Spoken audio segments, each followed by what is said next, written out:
దేవునికి స్తోత్రం. మీ అందరికీ నా వందనాలు. సమయం ఇచ్చిన దేవునికి స్తోత్రాలు. మీరందరూ బాగున్నారా? మీరందరూ ఆత్మీయులుగా ఆత్మానుసారులుగా జీవించాలని, ఆర్థికంగా బలంగా ఉండాలని, మానసికంగా శారీరకంగా ఆధ్యాత్మికంగా బహుబలంగా మీరు ఉండాలని మీకోసం అనుదినం నేను ప్రార్థన చేస్తున్నాను. అయితే ఎంతోమంది నశించిపోయే ఆత్మలు ఈ లోకంలో ఎంతోమంది ఉన్నారు. మనకి కనబడే వాళ్ళు, మన చుట్టూ ఉన్న ప్రజలు ఎంతోమంది ఉన్నారు. వాళ్ళకి ఆయన ప్రేమ సువార్త ప్రకటించాలని మన ప్రభువు ఈ సమయాన్ని ఇచ్చి ఉన్నాడు. ఎంతోమంది తాగుబోతులుగా, వ్యభిచారులుగా, అక్రమ సంబంధాలు కలిగి, ఇలోక సంబంధమైన అల్పకాల పాప భోగాలకి అలవాటు పడిపోయి, డ్రగ్స్ ఎడిక్ట్ అయ్యి, అనేక వ్యసనాలకి లోబడిపోయి, సాతానుడికి తొత్తుల్లాగా, సాతానుడు ఏది చెప్తే అది చేసేవారుగా ఎంతోమంది ఉన్నారు ప్రజలు. వాళ్ళకి నా ప్రభువైన యేసుక్రీస్తు ని పరిచయం చేస్తే, ఆయన ప్రేమ సువార్తను ప్రకటిస్తే, మరణ బంధకాల్లో, నరక పొలిమేరల్లో ఉన్న ప్రజలకి ఆయన ప్రేమ సువార్తను ప్రకటిస్తే ఆయన ఎంతగానో సంతోషిస్తాడు. ఆయన రాజ్యంలో స్థానాన్ని పొందుకునేలాగా మన చుట్టూ ఉన్న ప్రజల్ని ఆయన చెంతకి, ఆయన పాదాల చెంతకి నడిపిస్తే వాళ్ళు కూడా ఆ పరలోక రాజ్యంలో దేవుని సింహాసనం దగ్గర, ఆయన పాదాల దగ్గర ఉంటారు. అందుకని మనం ఎలాగున్నాం, మనం బాగున్నామా అని కాదు, కానీ ఇతరులని మనం రుచించిన, మనం స్వీకరించిన ప్రభువుని ఇతరులకు పరిచయం చేసి వాళ్ళని ప్రభు సన్నిధిలో నడిపిస్తే, ఇది మతం కాదు, ఇది దేవుని మాటలు, జీవపు మాటలు. నేను లోక సంబంధంగా ఒకప్పుడు ఉన్నప్పటికీ ఆయన రుచి చూచి నేను తెలుసుకున్నాను కాబట్టి ఆయన సువార్త, ఆయన ప్రేమ సువార్త ప్రకటించలేకుండా నేను ఉండలేకపోతున్నాను. అందుకని నా చుట్టూ ఉన్న నశించిపోతున్న ప్రజల్ని ఆయన మాటల ద్వారా ఆయన సన్నిధికి చేర్చాలని ఆశ. ఎవరైనా స్వీకరించవచ్చు. అందువల్ల మనం ఆయనకు బహు దగ్గరగా జీవించాలని నా తాపత్రయం. వాళ్ళు కూడా మంచివారిగా, సంఘంలో మంచి బిడ్డలుగా, ఆయన బిడ్డలుగా జీవించాలని నా తపన, నా తాపత్రయం. అందుకనే ప్రభువుని యేసుక్రీస్తుని పరిచయం ఎంతో భాగ్యం. నశించిపోయే ఆత్మల పట్ల భారం కలిగి నువ్వు నేను మనం ఉన్నట్లయితే అనేకులు నరకంలో కాలబడరు, కూలబడరు. ఆ పరలోక సింహాసనం దగ్గరికి, ప్రభు సన్నిధికి ఆయన బిడ్డలుగా స్వీకరించబడతారు. ప్రార్థన చేసుకుందాం. మహాపరిశుద్ధుడా, మహాగణుడా, స్తోత్రాలు నాయన. ఈ లోకానికి మేము వచ్చి ఉన్నామంటే మా మీద ఏదో ప్రాణాలకు చొప్పున ఈ లోకానికి మమ్మల్ని తీసుకొచ్చి ఉన్నాను నాయన. మేము మా కోసం జీవించడం కాదు కానీ నాయన, ఇతరుల కోసం, అనేక ఆత్మల పట్ల భారం కోసం, ఇతరుల కోసం మేము ఎప్పుడైతే ప్రయాసపడతామో, పరిచర్య చేస్తామో, మీ సేవ చేస్తామో, అనేకులు దీవించబడాలి నాయన, అనేకులు ఆశీర్వదించబడాలి నాయన, అనేకులు మీరు బహు దగ్గరగా జీవించాలి నాయన, మిమ్మల్ని ఎరగాలి నాయన, మిమ్మల్ని తెలుసుకోవాలి నాయన. రుచి చూచి మేము తెలుసుకున్నాం నాయన ఉత్తముడని. వాళ్ళు కూడా రుచి చూచి తెలుసుకునే భాగ్యాన్ని, ధన్యతను దయచేసి అనేక జీవపు మాటల ద్వారా అయ్యా మీరే మాతో మాట్లాడి మీ నామనికే మహిమ ఘనత ప్రభావం తెచ్చుకోమని యేసుక్రీస్తు నామమున ప్రార్థన సమర్పిస్తున్నాం తండ్రి. ఆమేన్.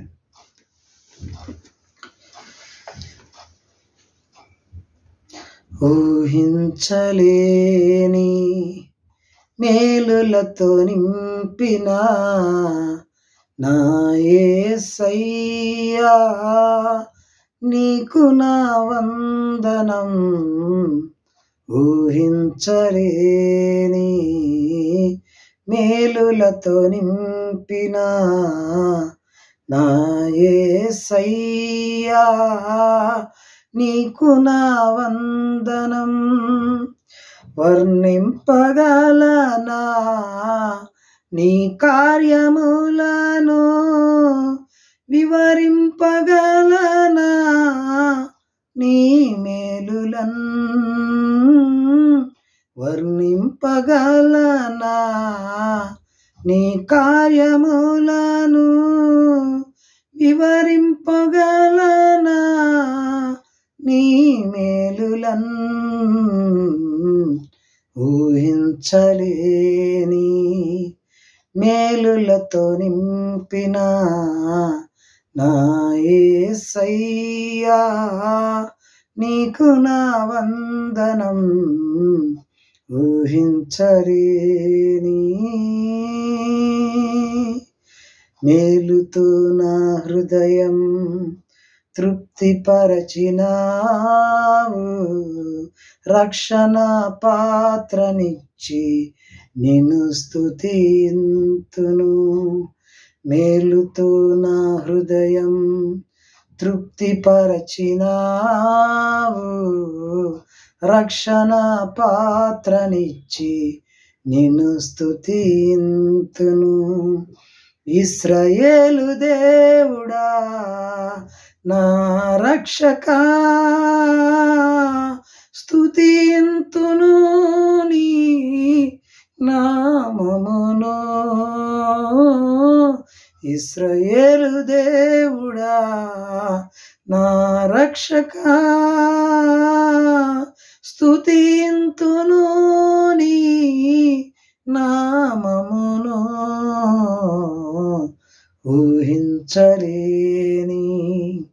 మేలులతో నింపిన నా యేసయ్యా నీకు నా వందనం, ఊహించలేని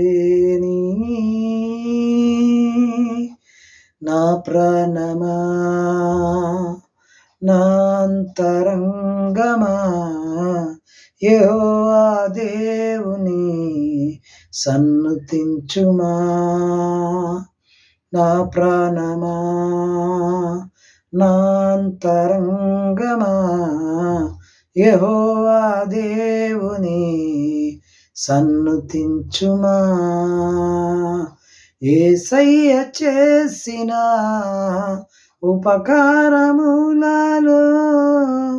దేనిని నీవు మరువకుమా. యేసయ్య చేసిన ఉపకారములలో దేనిని నీవు మరువకుమా.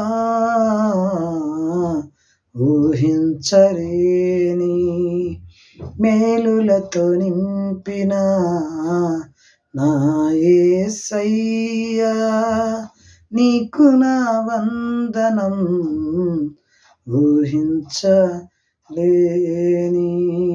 మేలులతో నింపిన నా యేసయ్యా నీకు నా వందనం. వర్ణింపగలనా నీ కార్యములను, వివరింపగలనా నీ మేలులను, వర్ణింపగలనా నీ కార్యములను, వివరింపగలనా నీ మేలులను. ఊహించలేని మేలులతో నింపిన నా యేసయ్యా నీకు నా వందనం, ఊహించలేని.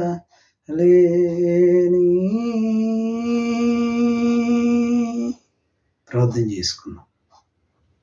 మహాపరిశుద్ధుడా, మహాగణుడా, స్తోత్రాలు నాయన. మమ్మ కన్న తండ్రి, కొన్న తండ్రి, రక్తం ఇచ్చిన తండ్రి, ప్రాణం పెట్టిన తండ్రి మీరే నాయన. మిమ్మల్ని స్తుతించేలాగా, మిమ్మల్ని కీర్తించేలాగా మీరు మాకు ఇచ్చిన ధన్యతను బట్టి, భాగ్యాన్ని బట్టి మీకు వందనాలు అయ్యా. అనేక విషయాలు మాతో మాట్లాడి మాకు కావాల్సిన వర్తమానాన్ని అనుగ్రహించమని యేసు క్రీస్తు నామమున ప్రార్థన సమర్పిస్తున్నాం తండ్రి, ఆమేన్. మనకి ఏర్పాటు చేసిన గ్రంథంలో మాటలు, ప్రజలు తమ పెదవులతో నన్ను ఘనపరుచుదురు గాని వారి హృదయం నాకు దూరముగా ఉన్నది.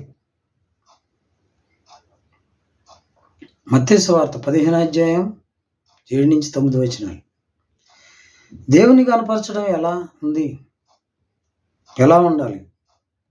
1, సమర్పణ కలిగి ఉండాలి, అనగా దేవునికి హృదయాన్ని ఇవ్వాలి.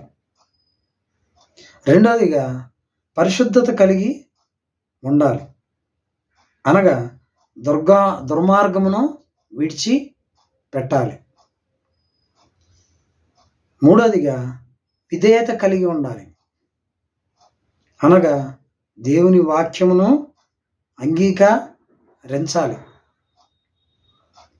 నీ మనస్సు, నీ హృదయం, ఆత్మ, శరీరం దేవునితో సంబంధం లేకుండా ఉండి పైకి పెదవులతో దేవుణ్ణి ఎంత స్తుతించినా ఆరాధించినా అది దేవుని దృష్టిలో విగ్రహారాధన అవుతుంది. కాబట్టి నేడు నీవు నీ పూర్ణ హృదయమును, నీ పూర్ణ మనస్సును, నీ పూర్ణ ఆత్మను, నీ పూర్ణ శక్తిని, నీ పూర్ణ వివేకమును దేవునికి సమర్పించాలి. అప్పుడు నీ ఆరాధన దేవునికి ఇంపైన సువాసన ఉంటుంది, మరియు నీకు ఇతరులకు కూడా ఆశీర్వాదకరంగా ఉంటుంది. అలాగే మనకి దేవుడు ఏర్పాటు చేసిన గ్రంథంలో నుంచి కొన్ని మాటలు మనం ధ్యానిద్దాం. ప్రజలు తమ పెదవులతో నన్ను గనపరచుదురు గాని వారి హృదయము నాకు దూరముగా ఉన్నది. మత్తయి సువార్త 15:7-9. వేషధారులారా, ఈ ప్రజలు తమ పెదవులతో నన్ను కనపరచుదురు గాని వారి హృదయం నాకు దూరముగా ఉన్నది. మనుషులు కల్పించిన పద్ధతుల దైవోపదేశములను బోధించుచు వారు నన్ను వ్యర్థముగా ఆరాధించుచున్నారు అని ఏషియా మిమ్మల్ని గూర్చి ప్రవచించిన మాటలు సరియే అని వారితో చెప్పెను.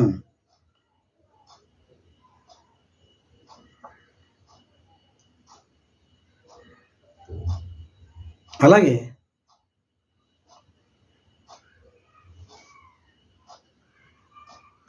మనం అనేక విషయాలు దేవుని ద్వారా, వాక్యం ద్వారా మాట్లాడము. మొదటిగా సమర్పణ కలిగి ఉండాలి. మార్కు సువార్త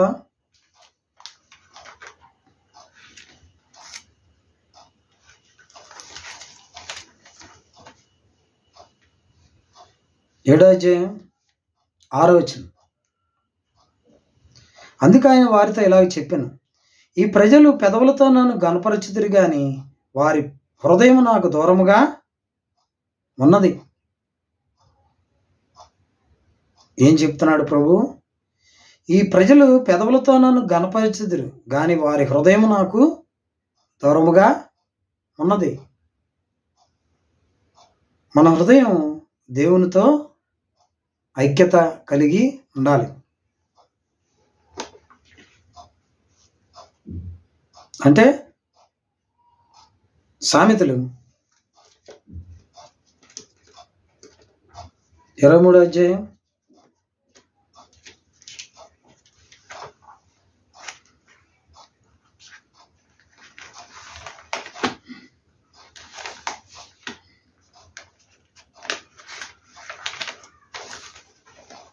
26. నా కుమారుడా, నీ హృదయము నాకిమ్ము. నా మార్గములు నీ కన్నులకు ఇంపుగా ఉండనిమ్ము. ఏమన్నాడు ప్రభు? నా కుమారుడా, నీ హృదయమును నాకిమ్ము, నా మార్గములు నీ కన్నులకు ఇంపుగా ఉండనిమ్ము అని దేవుడు మాట్లాడుతున్నాడు. అనగా సమర్పణ కలిగి ఉండాలి. మొదటిగా దేవునికి హృదయం ఇవ్వాలి. రెండోదిగా పరిశుద్ధత కలిగి ఉండాలి. ఇర్మియా గ్రంథం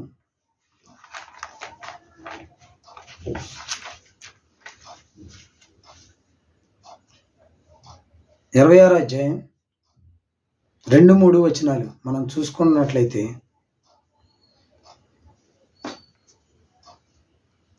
యెహోవా ఆజ్ఞ ఇచ్చినదేమనగా, నీవు యెహోవా మందిరావరణంలో నిలిచి నేను నీకు ఆజ్ఞాపించి మాటలన్నింటినీ యెహోవా మందిరంలో ఆరాధించుటకై వచ్చి యోధా ప్రజలందరికీ ప్రకటింపము. వాటిలో ఒకటైనను చెప్పక విడువకూడదు. 3వ వచనం, వారి దుర్మార్గమును బట్టి వారికి చేయదలిసిన కీడును చేయక నేను సంతాపపడినట్లుగా వారు ఆలకించి తమ దుర్మార్గమును విడిచిదురేమో అని ప్రభువుకు దేవుడు మాట్లాడుతున్నారు ఇర్మియా ద్వారా. ప్రవచనాలు ప్రజల్లో తన పట్ల విరోధాన్ని వ్యతిరేకతను కలిగిస్తాయని తెలిసి దేవుడు తనకిచ్చిన మాటల్లో ముఖ్యంగా కొన్ని తీవ్రమైన పదాలు నొక్కి పట్టుకునే శోధనకు ఇర్మియా గురి కావచ్చు. అయితే తన మాటల్లో ఒకదాన్ని కూడా విడిచిపెట్టవద్దని దేవుడు చెప్పాడు. దేవుని సందేశం సంపూర్ణంగా ప్రకటించబడాలి. నమ్మకమైన సేవకులు తమను కొందరు విడిచిపెట్టి పోవచ్చని తెలిసినా తీవ్రమైన పదజాలంతో నిండిన దేవుని ఆజ్ఞలను హెచ్చరికలను పలకకుండా మానకూడదు. ఎవరైతే దేవుని వాక్యంలోని కొన్ని భాగాలను విడిచిపెట్టి తమ సమాజంలో పాపానికి దారినిస్తారో వారు దేవుని పరిచర్య చేయడానికి అనర్హులు. అంటే దేవుని మాటలో ఉన్నట్టుగా ప్రభు చెప్పినట్టు చెప్పాలి అని దేవుడు ప్రతి ఒక్కరితో మాట్లాడుతున్నాడు. అనగా దుర్మార్గమును విడిచి పెట్టాలి, పరిశుద్ధత కలిగి ఉండాలి. అనగా దుర్మార్గమును విడిచిపెట్టాలి. 3వదిగా విధేయత కలిగి ఉండాలి. మత్తయి సువార్త 15వ అధ్యాయం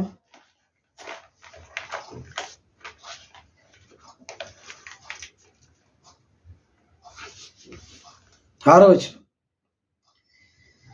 మీరు మీ పారంపర్యాచారం నిమిత్తమై దేవుని వాక్యం నిరర్ధకము చేయుచున్నారు.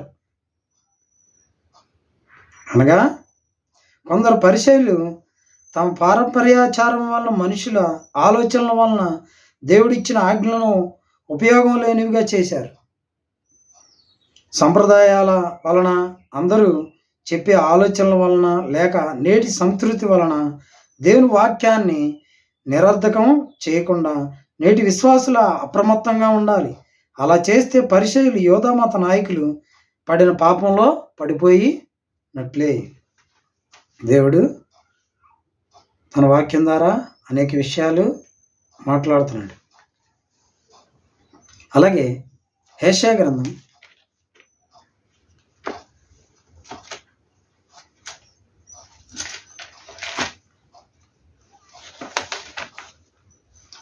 29వ అధ్యాయం 13వ వచనం, ప్రభు ఇలా సెలవిచ్చున్నాడు, ఈ ప్రజలు నోటి మాటతో నా యొద్దకు వచ్చుచున్నారు, పెదవులతో నన్ను గణపరచుచున్నారు కానీ తమ హృదయం నాకు దూరం చేసుకొని ఉన్నారు. వారు నా ఎడల చూపు భయభక్తులు మానవుల విధులను బట్టి వారు నేర్చుకొనినవి. అంటే ప్రభు ఏం మాట్లాడుతున్నాడు? ఈ ప్రజలు నోటి మాటతో నా యొద్దకు వచ్చుచున్నారు, పెదవులతో నన్ను గణపరుచున్నారు కానీ తమ హృదయం నాకు దూరము చేసుకొని ఉన్నారు. వారు నా ఎడల చూపు భయభక్తులు మానవుల విధులను బట్టి వారు నేర్చుకొనినవి. దేవుని ప్రజలు తమ హృదయాలను హృదయాలు ఆయన వాక్యానికి కట్టుబడి ఉండకపోయినా ప్రార్థన, ఆరాధన, కీర్తనలు, స్తుతుల కోసం ఆయన ఎదుటికి వస్తూనే ఉన్నారు. దేవుని ప్రత్యక్షత, ఆయన నీతికరమైన ప్రమాణాలు తప్పనిసరిగా పాటించాల్సిన అవసరం లేదన్నట్టుగా వారు ప్రవర్తిస్తున్నారు.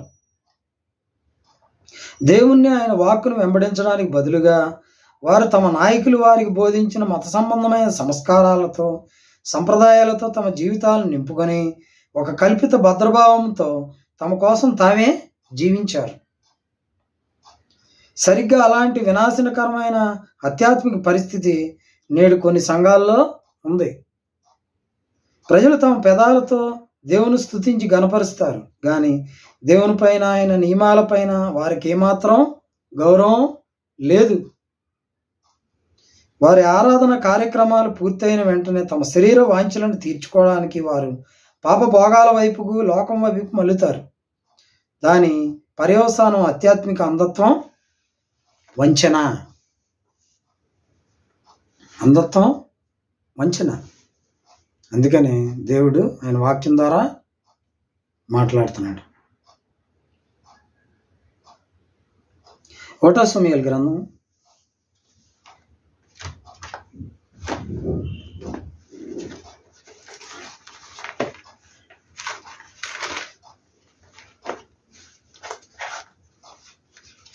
2వ అధ్యాయం 30వ వచనం. నీ ఇంటివారును నీ పితరుని ఇంటివారును నా సన్నిధిని యాజకత్వం జరిగించుదురని యెహోవా ఆజ్ఞ ఇచ్చి ఉన్నాను. ఇప్పుడు అది నా మనస్సునకు కేవలం ప్రతికూలమైనని ఇశ్రాయేలు దేవుడైన యెహోవా సెలవిచ్చుచున్నాడు. కావున యెహోవాకి ఏదనగా, నన్ను గణపరచువారిని నేను గణపరచుదును, నన్ను తృణీకరించువారు తృణీకార పొందుదురు. ప్రభు ఆయన మాటల ద్వారా మాట్లాడుతున్నాడు. అందుకని మనం దేవుని కంటే, ఇక్కడ ఏలీ భక్తుడు అన్నాడు, తన కుమారుల్ని హెచ్చుగా చూస్తున్నాడు కానీ దేవుణ్ణి తగ్గిస్తున్నాడు. అందుకనే దేవుడు ఏలీతో మాట్లాడుతున్నాడు. నీ ఇంటివారును నీ పితరుని ఇంటివారును నా సన్నిధిని యాజకత్వం జరిగింతురని యెహోవా ఆజ్ఞ ఇచ్చున్నాను. ఇప్పుడు అది నా మనస్సునకు కేవలం ప్రతికూలమైనని ఇశ్రాయేలు దేవుడైన యెహోవా సెలవిచ్చుచున్నాడు. కావున యెహోవాకి ఏదనగా, నన్ను గణపరచువారిని నేను గణపరచుదును, నన్ను తృణీకరించువారు తృణీకార పొందుదురు అని దేవుడు వాక్యం ద్వారా, ఆయన మాటల ద్వారా మాట్లాడుతున్నాడు. అవును, ఆయన కంటే ఎవరిని కనపరచడానికి వీల్లేదు. దేవుణ్ణే మొదటిగా ప్రముఖ స్థానం ఇవ్వాలి. ఆయనకే మహిమ, ఘనత, ప్రభావం చెందాలి. అలాగే యెహెజ్కేలు గ్రంథం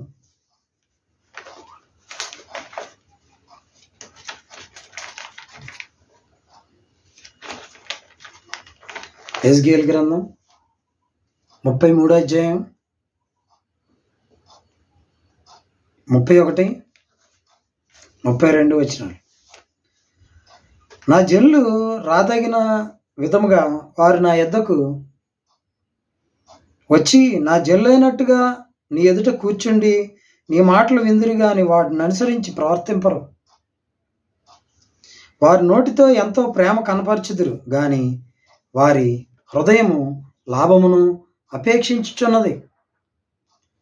నీవు వారికి వాద్యము బాగ్గా వాయించుచు మంచి స్వరం కలిగిన గాయకుడుగా ఉన్నావు. వారిని మాటలు విందురు గాని వాటిని అనుసరించి నడుచు కొనరు. అంటే వింటారు కానీ దేవుని మాటని నడుచుకోరు అని దేవుడు తన వాక్యం ద్వారా మాట్లాడుతున్నాడు. ప్రజలు యెహెజ్కేలు చెప్పేది వింటున్నారు కానీ వారు దేవుని మాటకు లోబడడం లేదు. వారి హృదయాలు ఇంకా యెహోవాకు దూరంగా ఉన్నాయి. వారు యెహెజ్కేలును రంగస్థలంపై ఒక పాత్రధారిగాను దేవుని సందేశాన్ని ఒక వినోదముగాను దృష్టించారు. నూతన నిబంధన విశ్వాసుల ఆరాధన కార్యక్రమాలను ఏవో వినోద కార్యక్రమాలుగా జరిగించకూడదు. అలాంటి కార్యక్రమాల్లో దేవునికి, ఆయన వాక్యానికి ఘనత లభించదు. అలాంటి ఆరాధనలో పరిశుద్ధాత్ముడు తన సన్నిధిని బయలుపరచలేడు. విశ్వాసులు వినేవారు మాత్రమే కాక దేవుని వాక్య ప్రకారం చేసేవారుగా ఉండాలి అని దేవుడు నీతోనే మాట్లాడుతున్నాడు. యోహాను సువార్త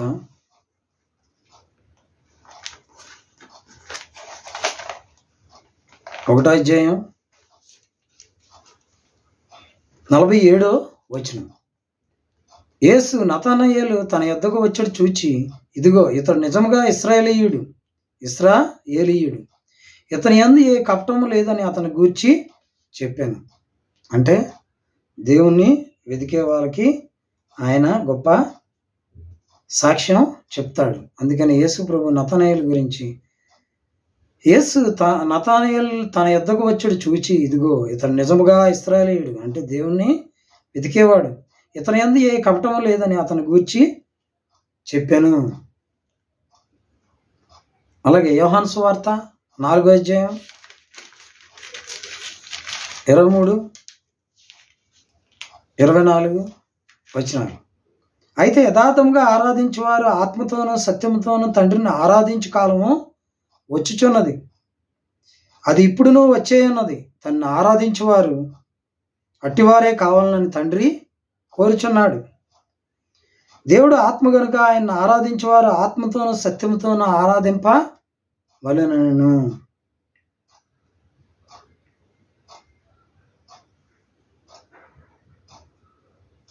దేవుడు ఆత్మ గనుక ఆయన్ని ఆరాధించేవారు ఆత్మతోనూ సత్యంతోనూ ఆరాధించాలని ప్రభువు మాట్లాడుతున్నాడు.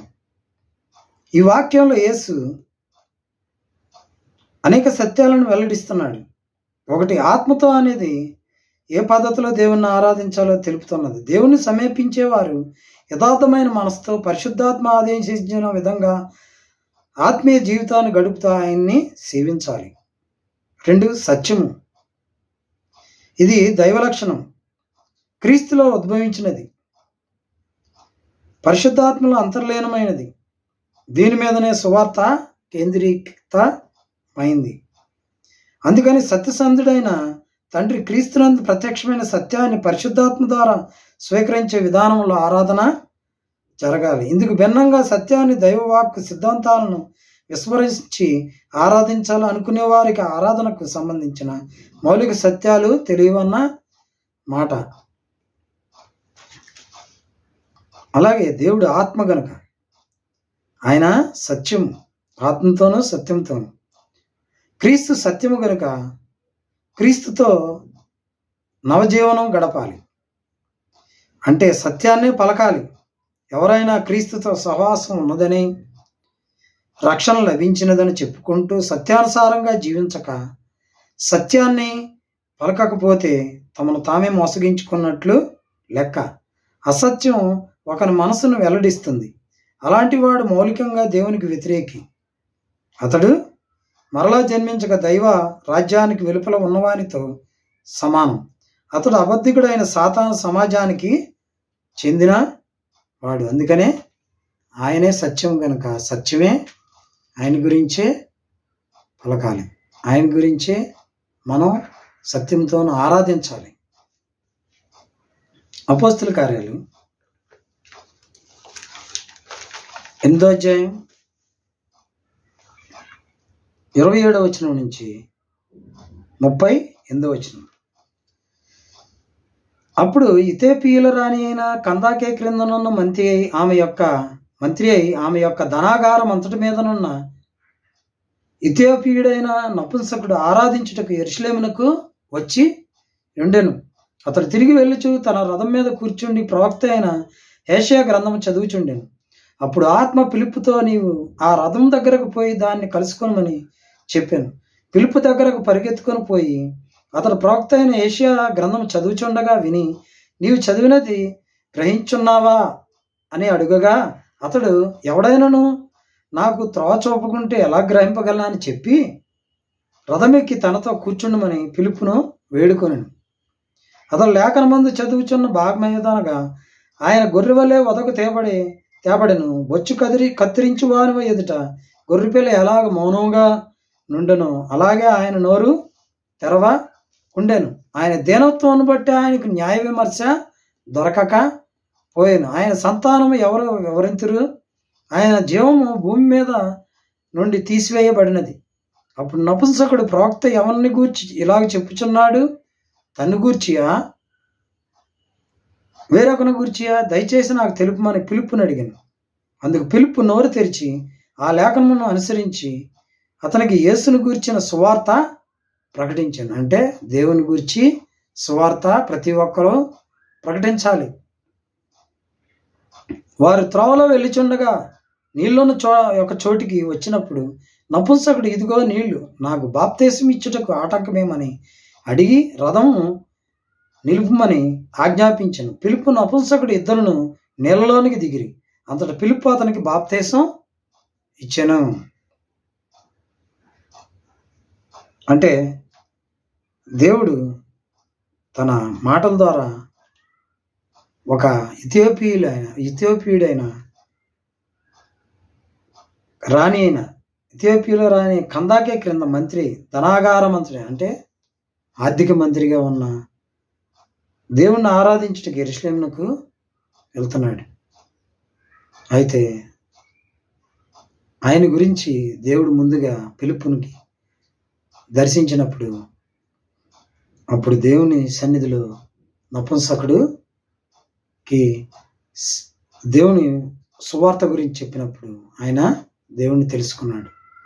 ఎవరైతే దేవుని గురించి చెప్తారో వాళ్ళ పాదములు సుందరమగును అని దేవుడు చెప్పి ఉన్నాడు. అలాగా మనం దేవుని గురించే ప్రకటించాలి, దేవుడి గురించే మనం జీవించాలి. 1 పేతురు పత్రిక 3వ అధ్యాయం 10వ వచనం, జీవమును ప్రేమించి మంచి దినములు చూడగోరువాడు చెడ్డదాని పలకకుండా తన నాలుకను, కపటపు మాటలు చెప్పకుండా తన పెదవులను కాచుకొనవలెను. దేవుడు ఏం మాట్లాడుతున్నాడు? జీవమును ప్రేమించి మంచి దినములు చూడగోరువాడు చెడ్డదాన్ని పలకకుండా తన నాలుకను, కపటపు మాటలు చెప్పకుండా తన పెదవులను కాచుకోవాలి. అంటే దేవుని వాక్యాన్ని ఆహారముగా స్వీకరించాలి. ఈ లోకపు మలినాన్ని మనలో రానియకూడదు. ఆయన గురించే ప్రకటించాలి. ఆయన కోసం మనం జీవించాలి. ఒకడు మాటలోను చేతలోను కీడు మాని సమాధానాన్ని వెతకి వెంటాడేటప్పుడు కలిగే అనుభూతిని నొక్కి చెప్పడానికి పేతురు ఉదాహరించాడు. అలాంటి వాడు ఒకటి, దేవుణ్ణి తన పక్షాన కలిగి తన జీవితాన్ని ఆయన ఆశీర్వాదాలతో నింపుకుంటాడు. 2, ఆయన సహాయంతో కృపతో దేవుని సన్నిధిని అతి సన్నిహితంగా అనుభవించగలుగుతాడు. 3, తన ప్రార్థనలకు దేవుని జవాబులు పొందుతాడు. దేవుని జవాబులు ఆయన సేవ చేయడం వల్ల జవాబులు వస్తాయి. ఆయన్ని ప్రకటించడం వల్ల జవాబులు వస్తాయి. ఆయన హృదయంలో చేర్చుకోవడం వల్ల మనకి ఎంతో ఉల్లాసం, సంతోషం కలుగుతుంది. అందువల్ల దేవుణ్ణి ఆయన సర్వసృష్టికి సువార్త ప్రకటించడానికి చెప్పిన రీతిగా ఆయన కొరకే మనం జీవించే పాత్రలుగా, ఆయన సాక్షులుగా జీవించాలని దేవుడు ఎంతవరకు ఆయన ద్వారా మాట్లాడుతున్నాడు. అందుకని ప్రజలు తమ పెదవులతో నన్ను కనపరచుదురు కానీ వారి హృదయం నాకు దూరంగా ఉన్నదని చెప్పి ఉన్నాడు. అందుకని పెదవులతో కాక హృదయంతో ఆయన్ని ఆరాధించాలని, కనపరచాలని ప్రభువు ఈ సమయంలో కోరుకుంటున్నాడు. ఆయన మాటలు బహుగా దీవించి ఆశీర్వదించును కాక. ప్రార్థన. మహాపరిశుద్ధ మహాగణ స్తోత్రాలను ఆయన ఎంత మంచి మాటలు అయ్యా మాతో మాట్లాడి అన్న ఆయన మంచి దినము చూడగోరువాడు చెడ్డదాన పలకకుండా అయ్యా తమ పెదవులతో దేవుణ్ణి కనపరచాలని మాట్లాడి అన్న నాయన ప్రతి ఒక్కరితో మాట్లాడినందుకు మీకు వందనాలు. మాట్లాడే దేవుడు నాయన వాక్యం ద్వారా మా హృదయం నాయన నీకు ఇచ్చే భాగ్యాన్ని ప్రతి ఒక్కరికి దయచేయమని యేసు క్రీస్తు నామమున ప్రార్థన సమర్పిస్తున్నాం తండ్రి. మన పరమ తండ్రి అయిన దేవుని ప్రేమ, కుమారుడైన యేసుక్రీస్తు కృప, పరిశుద్ధాత్మ ఆయన సన్నిధి సహవాసం, ఎవరైతే యూట్యూబ్ ద్వారా, ఫేస్బుక్ ద్వారా తన వాక్యాన్ని వింటున్నారో, చూస్తున్నారో, వాళ్ళకి ఆయన ఆశీస్సులు, ఆయన కృప, ఆయన దీవెన, ఆయన మహిమ కలుగునుగాక. ఆమేన్.